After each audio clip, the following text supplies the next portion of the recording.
According to my rain gauge, we got about a ½ inch of rain last night. Woohoo! Yeah, nice to get some rain. I didn't get it all out of there. Just blew the top off of it too. Okay, so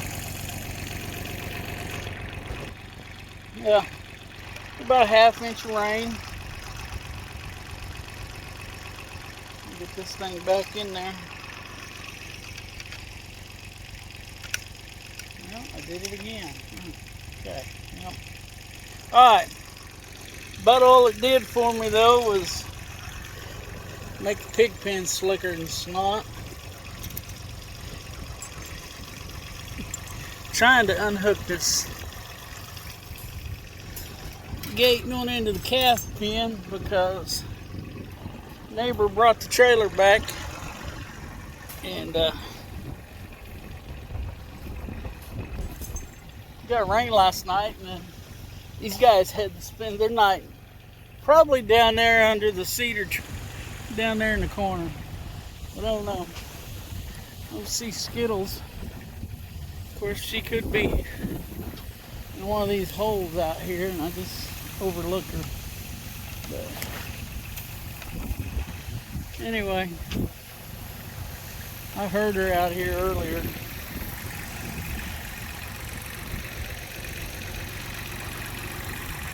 So we got up this morning.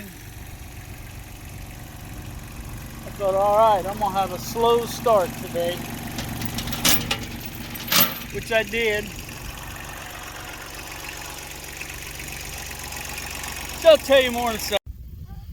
All right, how's everybody doing? It's a windy, blustery afternoon right now. As I mentioned earlier in the video, we got about a ½ inch rain last night, up until about, what was that, about 10:30 or so, 11 o'clock this morning. So, and I was starting to tell you about Buddy Love. I'm ready to make sausage out of him. But he was out again this morning, and he had a partner in crime, a little white and red pig from the Stooges pen. I gotta back this up a little bit. I can't move my legs. There we go. Every time I move my legs, I bump the tripod. Yeah, it seems, and of course, well, here's the story. I'm thinking, and I mentioned part of this, that I'm gonna have a slow morning this morning. It's raining. I might even hang out in sweatpants all day in the house, do some dishes, do some housework, that kind of thing. So I'm getting around slow. I cooked breakfast, I think, by then, ate it. So, sitting there thinking, all right, it's the good life. And then I hear Rhonda, we got pigs out. Oh, no, I knew who it was. So, I threw my boots on. And number one farmhand's home from school again today. Just a sinus infection with a low-grade fever is no big deal. He just can't go back to school until he's been fever-free for 24 hours. So, anyway, we come out here. Buddy is being a butthead. He wants to be in the pen with the big pigs. And luckily for Buddy, Deuce wasn't in the mood to deal with him, so it took us forever to get him out. He ran through, just crossed over the fence getting in there. Didn't have any problem with that, but then he had a problem crossing the fence to get out. Didn't have a problem crossing his own fence to get out. So, but before, as we're walking out there, I see what the problem is. The Stooges have knocked their feeder over onto the electric wire, which shorted everything,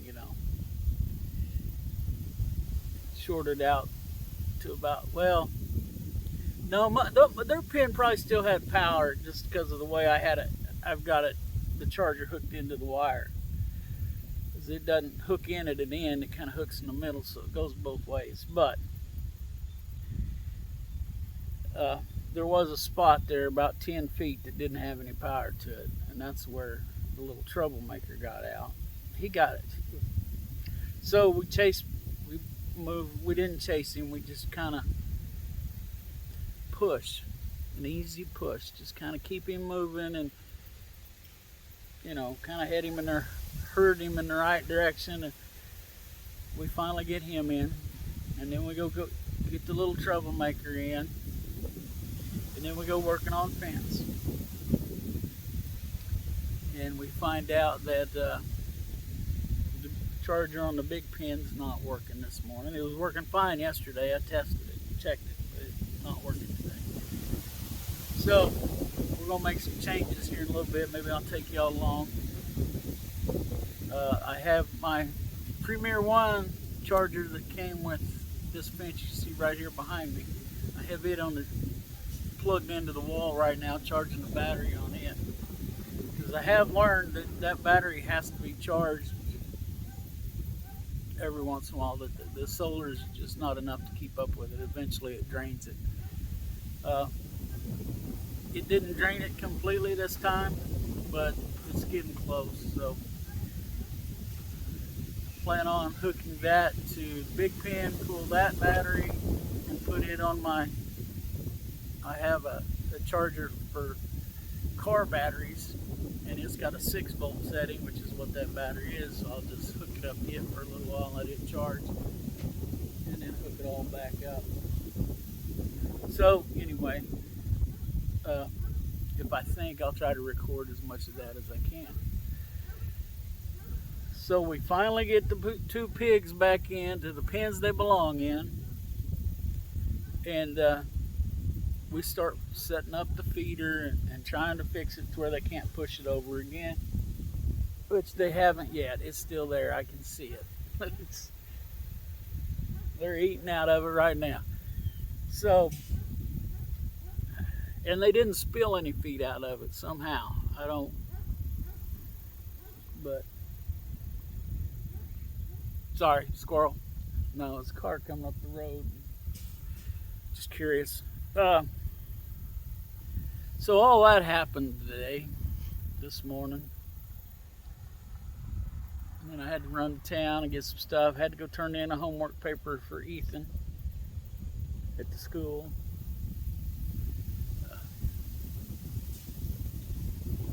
And I came home and shot the video that you've already seen by now. And now, 3 o'clock in the afternoon, I'm out here doing this.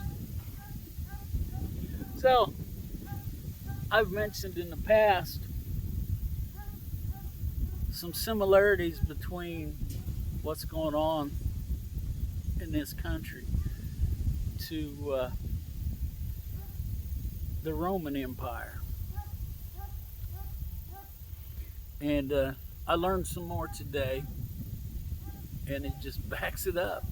It just, we don't pay attention to history, and especially the people who we put in charge.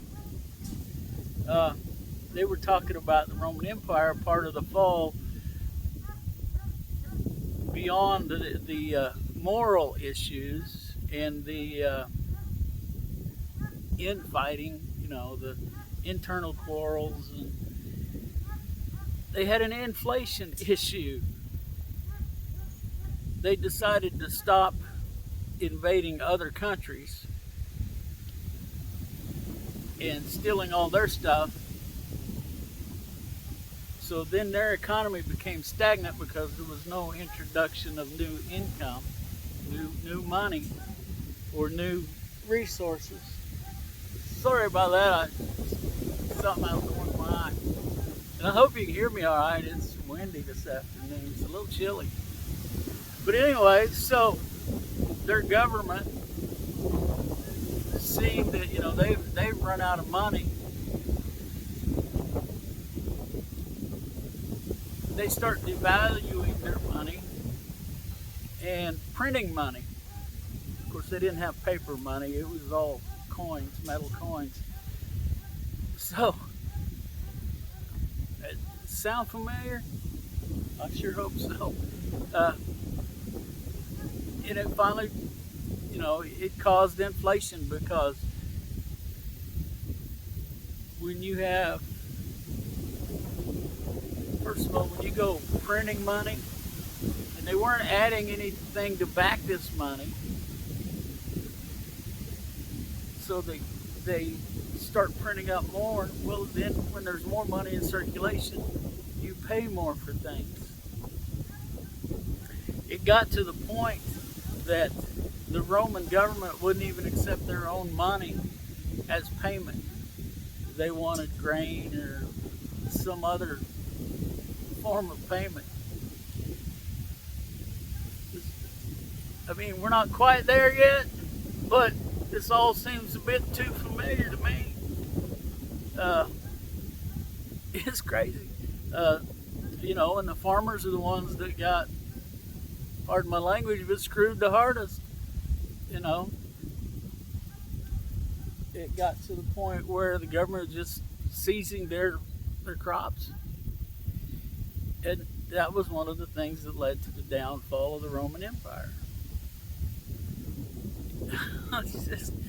It's crazy, the similarities. And not only the similarities, but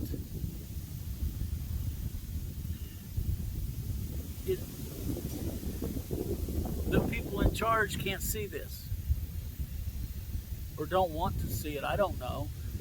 I mean, just thinking about some of the things I've heard some of those people say, I'm thinking they just don't know. Like I believe he was a senator that thought they would tip an island over if they put too many people on it. It's out there. I can't remember his name, but it's out there. You know, these people, I don't know how they get elected. It makes me question the people who vote for them. But anyway, don't really want to go there. Just let's pay attention to history. I've had so many people tell me over my lifetime, I kind of like history. I'm not a fanatic about it or anything, but I enjoy history. I've enjoyed it, just knowing how things used to be, you know. So, you know, but now I'm learning. I mean, and I've always been told, you know, if you don't study history, you're doomed to repeat it. And we are.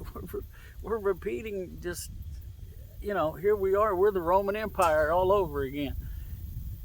You know, the lack of morality, the infighting, the printing of money, the inflation. It's all happening all over again. And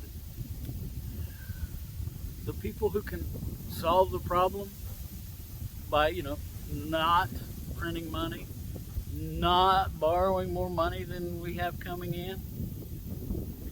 I had somebody comment on my yesterday's video that they hate taxes.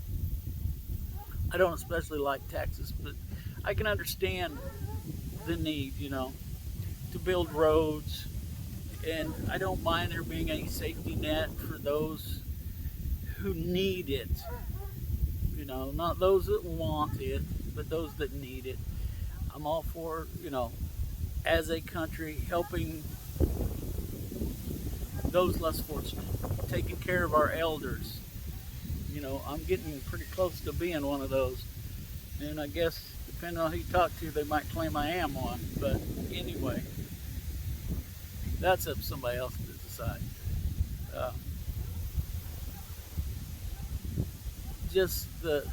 And you know, what I've been learning about the Roman Empire, the fall of the Roman Empire lately.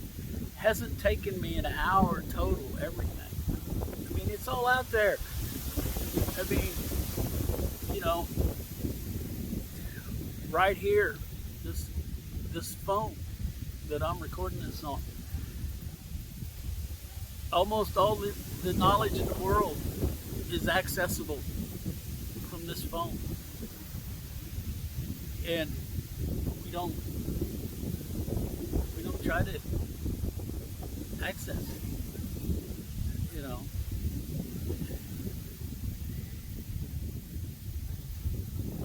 And you know, this decline we're in,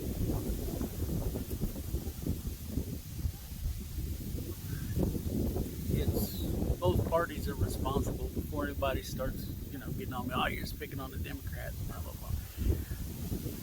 No, both sides are responsible. They've both been irresponsible with our tax dollars. But you know, what I was saying is, I see a need for taxes. Okay, and I don't mind paying some taxes. I do believe we are overtaxed. But the thing that bothers me most of all is the mismanagement of our money. And that's our money, you know, your average taxpayer. You know, and everybody pays taxes one way or another, you know. You know, everybody wants to pick on the rich, let's say. They don't have to pay taxes. Yeah, they pay taxes. They pay income taxes. They don't pay as much in income taxes because they pay people. If they paid their income tax, it would probably be cheaper on them than paying all these people that they pay to keep them from paying income tax. But anyway, but they pay sales tax. You know, they buy groceries. They buy cars. You know, so they're paying taxes. But could they pay more? Yeah, I'm sure they could. But, you know, the rest of us probably could too, but we don't want to. So, you know, I'm not going to jump on that, blame the rich. I'm thinking from what I'm finding, and the more I look into things, the more I learn that it's the ultra rich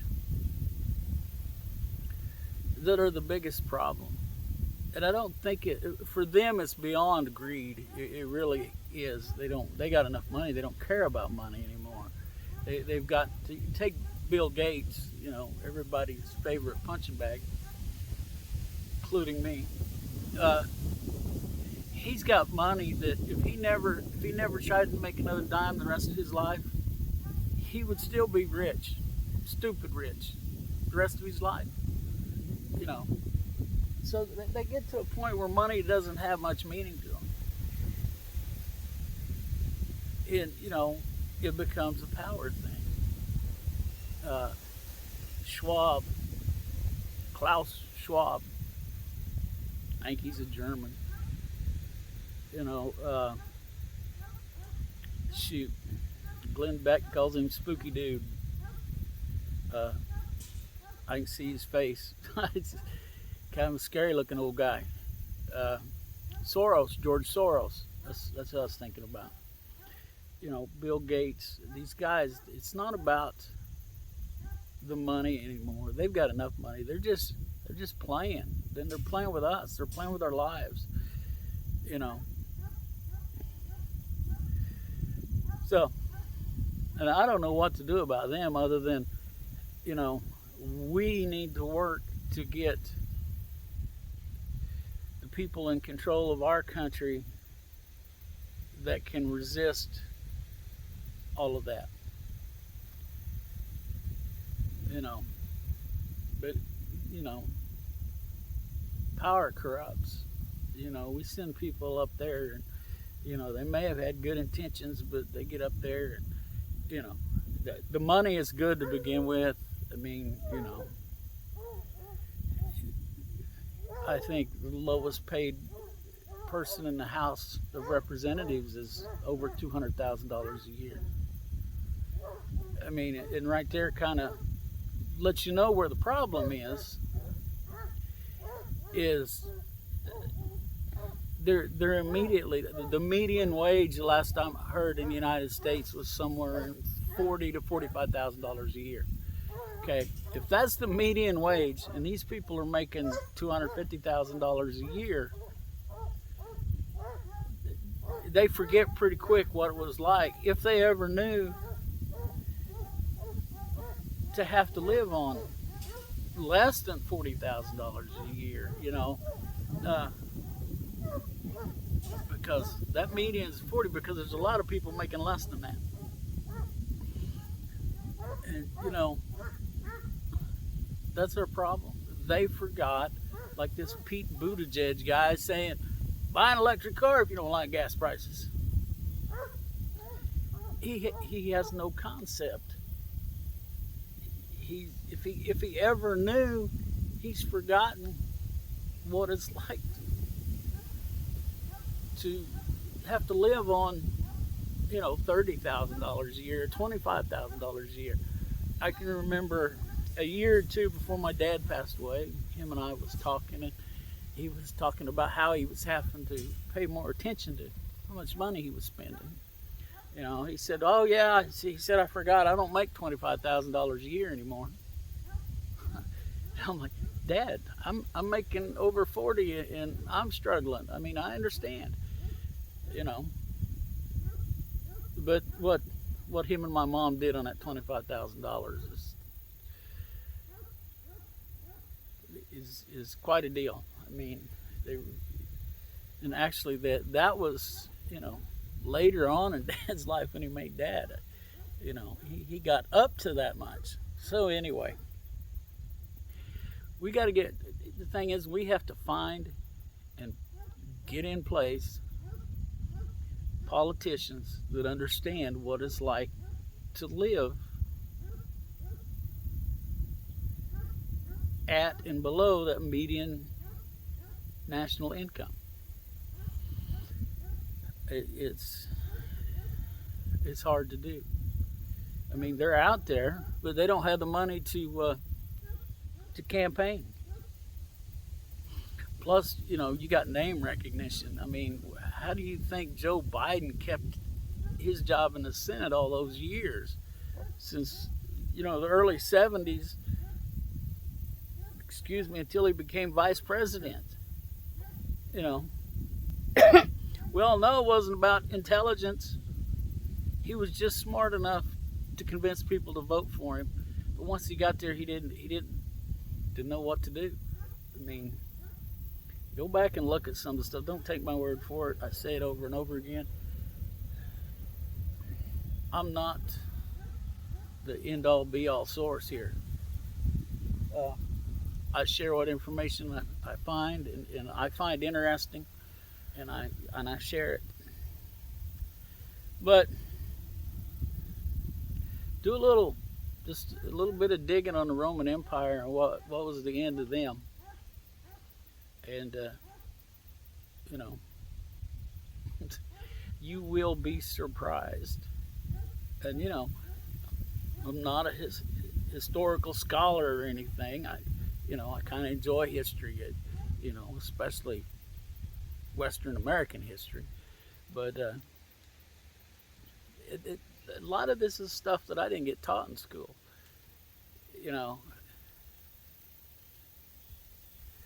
I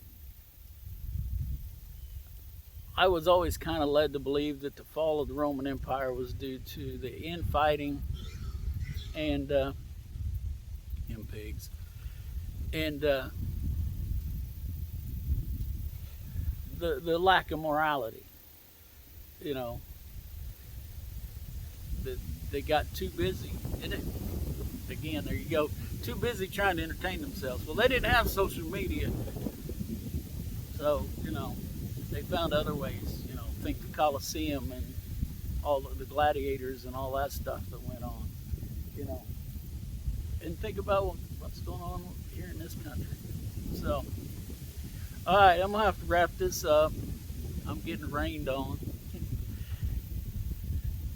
And I need to get around and get my evening chores started. So, alrighty. I don't know, this video is going to be pretty long. So I don't know what I'm going to do. I guess you'll just have to stick around and find out.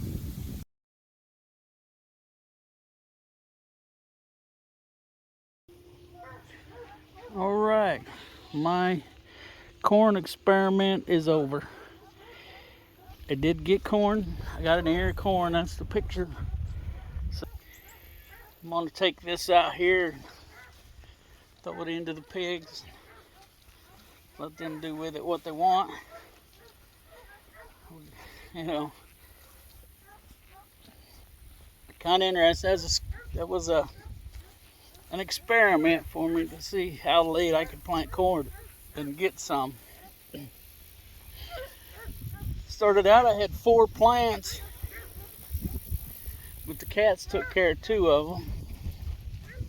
Cats. Anyway, so let's go out here and I guess I'll throw this into the stooges. We can use a little more. I don't know. I don't know if they even want it. We're gonna throw it over here to them anyway.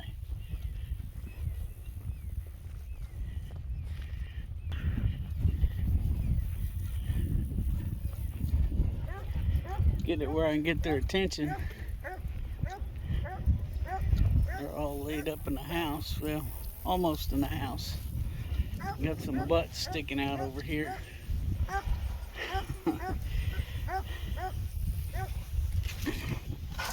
Oh. Scared the crap out of them with it. I just wanted to get it over there by them, not exactly scare them. Let's see what that one thinks. Gonna take a taste. Guess it liked it. It's taking another taste. Alright.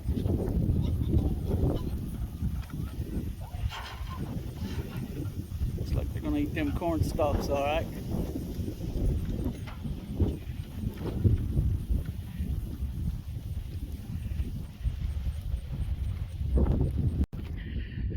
Okay, well,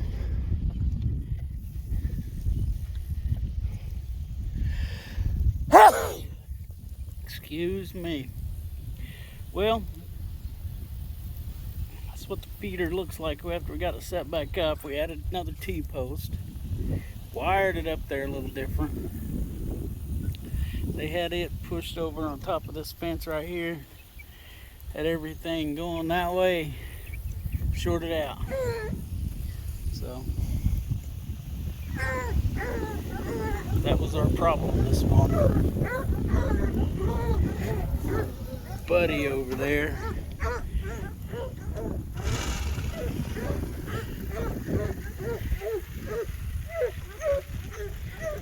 He was all the way up by the house jacking around.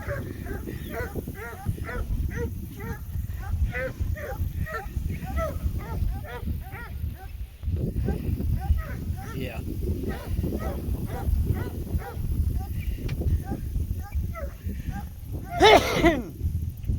Whoa. Excuse me again. It's well done. There's the big pig. There's one way up there by the house. Relaxing up by the barn. These guys are eating.